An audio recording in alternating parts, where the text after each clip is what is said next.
पूर्णिमा के दिन शंकर भगवान को समर्पित होता है और भगवान विष्णु को समर्पित होता है। बैसाख के महीने में एक पकवान बनता है शंकर जी का।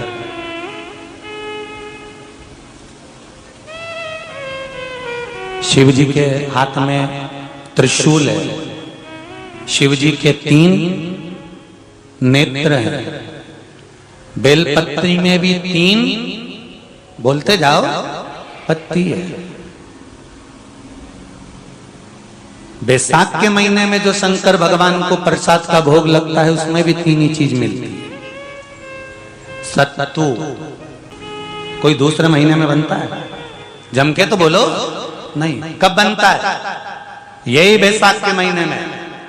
चने की दाल, गेहूं और जौ, इन तीनों को गलाकर सेक कर जो सत्तू तैयार होता है, इसी बैसाख के महीने में परशुराम जयंती के दिन या अमावस्या के दिन या पूर्णिमा के दिन शंकर भगवान को समर्पित होता है और भगवान विष्णु को समर्पित होता है। दुनिया के लोग कहते क्या होता है सत्तू से?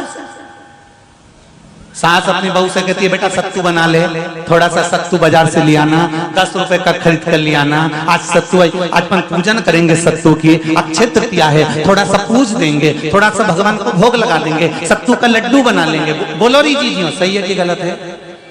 बाजार में भी सत्तू मिलता है तो बच्चे कहते हैं, बहुएं कहती हैं कौन खाएगा, काय को ला रहे हो, सत्तू का क्या काम है? और शिव महापुराण की कथा कहती है, स्कंद पुराण की कथा कहती है, जिस समय पर बैसाख के महीने की सुंदर अमावस्या का दिन था, उस दिन माता पार्वती शंकर भगवान के लिए जब पकवान बनाने के लिए बैठी, कुछ नहीं मिला, तब माता पार्वती ने 3 अनाज को लिया, एक चना, दूसरा गेहूं और तीसरा जो इन तीनों को भींग रहे थे उसको लेकर आए गंगा जी में से, उसको सेक कर माता ने अंगीठी पर और उसका जो सत्तू बनाकर शिव को दिया। शंकर भगवान ने कह दिया, सुन पार्वती, ये सत्तू नहीं, ये मेरी औषधि है।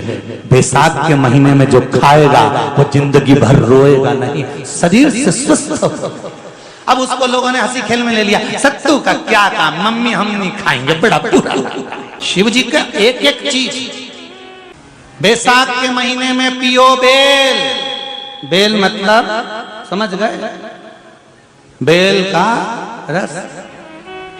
बैसाख के महीने में पियो बेल और शरीर को रखो ऑलिव बेल। शरीर बेकार नहीं होगा,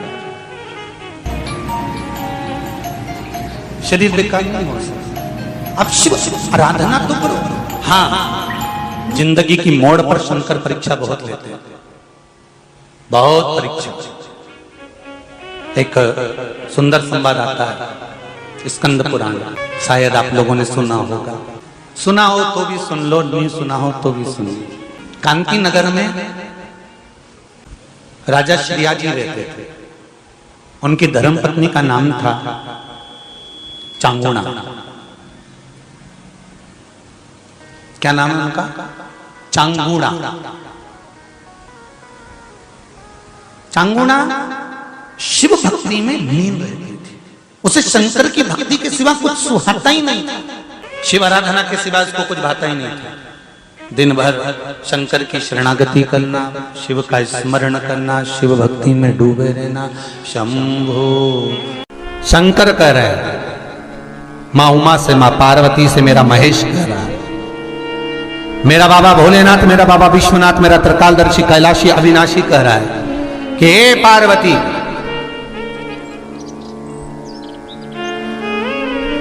एक बीला, एक बेल जो मुझे समर्पित करता है और समर्पित करने के बाद उस बेल की महत्वता देखिए, जो बैसाख महीने में बाबा शंकर को जो चढ़ाया जाता है और 1000 अश्वमेध यज्ञ का पुण्य फल हम प्राप्त कर लेते, मात्र एक फल चढ़ाकर, मात्र एक फल चढ़ाकर। हे पार्वती, संसार का मनुष्य जब मुझे वो बेलपत्र समर्पित कर, वो बेल का फल समर्पित करता है, पार्वती वो फल जो मुझे चढ़ता है, फिर मैं भले नर्मदा के जल से निकला हुआ कंकर शंकर क्यों ना हूं, फिर चाहे मैं गंगा के जल से निकला हुआ कंकर शंकर क्यों ना हूं, चाहे फिर मैं यमुना के जल से निकला हुआ कंकर शंकर क्यों ना हूं, चाहे मैं सरयू के जल से निकला हुआ कंकर शंकर क्यों ना हूं, चाहे मंदाकिनी के जल से निकला हुआ कंकर शंकर क्यों ना हूं, ए पार्वती फिर जो भी शिवलिंग पर वो बेल समर्पित होता है वो बेल उठाकर जीव अपने कार्य में ले सकता है। ये माँ उमा से कह रहा है। तो उस बेल की महत्वता जानेंगे। अब अपन उस बेल को जानने के लिए वापिस स्कंद पुराण में चले तो स्कंद पुराण में लिखा हुआ है कि जो बेल बैसाख के महीने में शंकर को चढ़ाया जाता है वो बेल का फल उठाकर रख लिया जाता है। बैसाख के महीने में उस चढ़े हुए, बाकी का आपको बेल का फल खाना हो तो बात दूसरी, पर चढ़ा हुआ जो बेल का फल है वो पूरा बैसाख नहीं खाना। बैसाख के बाद में अगला जो महीना आए उस महीने के अंदर उस फल के अंदर का गुर्दा निकालकर उसको सुखा लीजिए और सुखाकर जिस व्यक्ति को पथरी की बीमारी हो और जिस व्यक्ति को पेट में बहुत भोजन पचता ही नहीं है, पूरा शरीर पाचन क्रिया बेकार हो गई, उस व्यक्ति को केवल 7 दिन तक शंकर पर चढ़ा हुआ वो बेलपत्र प्रदान कर दीजिए। पथरी भी बाहर और पाचन क्रिया भी ठीक, जिंदगी भर तकलीफ नहीं। उस बैसाख में उस फल की इतनी महत्वता बाबा भोलेनाथ स्कंद पुराण, लिंग पुराण, नर्मदा पुराण, पद्म पुराण के अंतर्गत, शिव महापुराण के अंतर्गत वर्णन कर उसकी महत्वता है। वो बेल का फल साधारण नहीं हो सकता। अब मंदार का जो पुष्प होता है, आंकड़े का जो फूल होता है, एक सफेद कलर का भी होता है और एक गुलाबी कलर का भी होता है। देखा है आप लोगों ने? बोलो, जम के बोलो, देखा है ना? गुलाबी कलर का जो पुष्प होता है वो आप मंदार का, आंकड़े का जो गुलाबी कलर का पुष्प होता है आप टीवी पे देख रहे होंगे। एक सफेद देख रहे होंगे, एक मंदार का गुलाबी फूल, नीला कलर का फूल देख रहे होंगे। जो नीला कलर का जो पुष्प होता है, गुलाबी कलर का जो आंकड़े का फूल होता है, प्रयास करना जब किसी विषम परिस्थिति में फंस गए, विषम परिस्थिति, जब आपको लग रहा है कि मुझे बहुत भय लग रहा है, कुछ बुरा होने वाला, आपको लग रहा है आज मेरी उल्टी आंख बहुत फड़क रही है, कुछ गड़बड़ होने वाला है, आपको लग रहा है मेरी सीधी आंख फड़क रही, कुछ गड़बड़ होने वाला है, तब केवल वो नीला जो गुलाबी पुष्प है मंदार का, उसको कहीं से लाकर शिवालय में अशोक सुंदरी वाली जगह पर स्पर्श कर कर शिवलिंग पर आप चढ़ा दीजिए। आपकी विषम परिस्थिति कैसी भी होगी वो रास्ता बनाकर बाहर निकल जाएगी। आपको फंसना नहीं, परेशान नहीं। मंदार आंकड़ा, सफेद आंकड़े का पुष्प भी भगवान शिव को समर्पित होकर, जैसे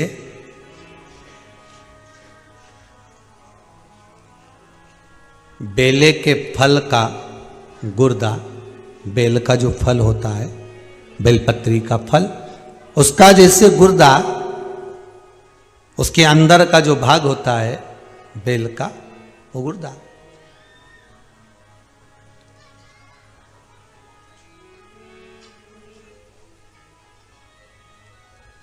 उसको अग्नि में जलाकर उसकी भस्म तैयार कर कर छान कर जब जब आपके यहां विद्वान ब्राह्मण शिव जी का अभिषेक कराते हैं, पूजन कराते हैं, तो उसमें लिखते हैं पूजन के साहित्य में बेलपत्री, धतूरा, दुर्वा, ये उसमें नीचे लिखेंगे भस्म। लिखते कि नहीं लिखते? लिखते हैं ना, भस्म अभिषेक में चाहिए रहती है। तब उस भस्म का थोड़ा सा भी भाग आप अगर शिव को समर्पित कर रहे हो तो ये जान लें कि शंकर मनवांछित फल प्रदान कर रहे हैं, शिव फल प्रदान कर रहे हैं।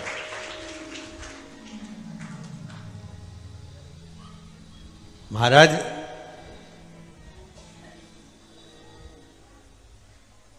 बेलपत्री के वृक्ष के नीचे बैठकर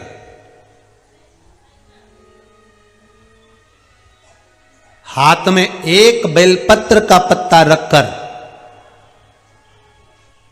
आप पंचाक्षर मंत्र नमः शिवाय, ओम नमः शिवाय या श्री शिवाय नमस्तुभ्यम या महामृत्युंजय मंत्र का स्मरण कर रहे हो, पर डंडी का भाग अपनी ओर, बेलपत्र की बीच वाली पत्ती का भाग बीच वाली उंगली की ओर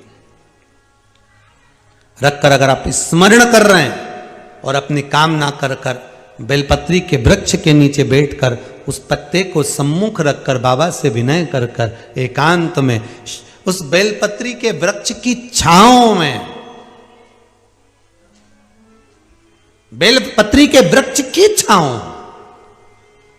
आप कामना कर कर उस पत्ते को शंकर भगवान के ऊपर समर्पित कर रहे हैं, तो ये जान कर रखें कि पार्वती और शिव का मिलन करवा रहे हैं और अपनी मनवांछित फल कामना पूर्ण करवा रहे हैं। क्योंकि शिव और पार्वती का जब मिलन होता है, शंकर पार्वती जब एक दूसरे के सम्मुख में होते हैं, शिव और पार्वती जब एक दूसरे के सामने अपने बच्चों के कारण एक दूसरे के सम्मुख में आते हैं, तो उनके चेहरे पर प्रसन्नता का भाव आ जाता है। फल, मनवांचित फल की कामना आप जिस कामना के लिए कर रहे हैं, विवाह के लिए, नौकरी के लिए, सर्विस के लिए, व्यापार के लिए, रोग मुक्ति के लिए, आप जिस कामना से कर रहे हैं, ईश्वर महादेव जो व्यक्ति पथभ्रष्ट हो जाए, जैसे मदिरा के नशे में पड़ गया, कहीं जुए में पड़ गया, कहीं मांसाहार में पड़ गया, कहीं व्यसन में पड़ गया, कहीं गलत काम में अगर कोई जा रहा है, तो श्रंभेश्वर महादेव के नाम से काली तिल भगवान शिव को समर्पित करी जाती है। महाराज काली तिल को वापस उठा कर ले आते हैं, उसी काली तिल को जो मदिरा का नशा करने वाला होता है या जो गलत व्यसन में डूबा हुआ होता है, उसको वो सुबह के समय अगर नहीं खाता तो भोजन के साथ उसको दिया जाए। श्रंभेश्वर महादेव, एक बेलपत्री का भी बहुत अच्छा प्रयोग है श्रंभेश्वर महादेव का, मदिरा पीने वालों के लिए, मांसाहार, व्यसन में, जुए में, वेश्यावृत्ति में, पर नारी में, गलत जगह पर जो डूबे रहते हैं उनके लिए। पहले की कथा में उसका वर्णन किया है बेलपत्री का। श्रंभेश्वर महादेव, एक बार सब बोलेंगे, कौन से महादेव? श्रंभेश्वर महादेव। फिर जम के बोल लो एक बार, श्रंभेश्वर महादेव। जब हमारे घर में क्रोध बढ़ता है या कोई गलत कार्य में जाने लगता है, तो श्रंभेश्वर महादेव का हमें शरणागति लेना चाहिए, श्रंभेश्वर महादेव का पूजन करना चालू कर देना चाहिए। कई लोग कहते हैं महाराज जी ये श्रंभेश्वर महादेव का मंदिर कहाँ मिलेगा, हम कहाँ पूजन करने जाए? कहीं नहीं जाना, तुम्हारे घर के पास में जो शंकर जी का मंदिर है वहीं जाओ, उसी देवालय में, उसी मंदिर में जाओ, श्रंभेश्वर महादेव के नाम से जल चढ़ाना प्रारंभ करेंगे। वो जल जो गलत संगत में पड़ा हुआ है उसका आचमन कराना प्रारंभ करेंगे, अपने आप उसकी धीरे धीरे बुद्धि सुधरना प्रारंभ हो जाएगी। ऐसा श्रंभेश्वर महादेव का है।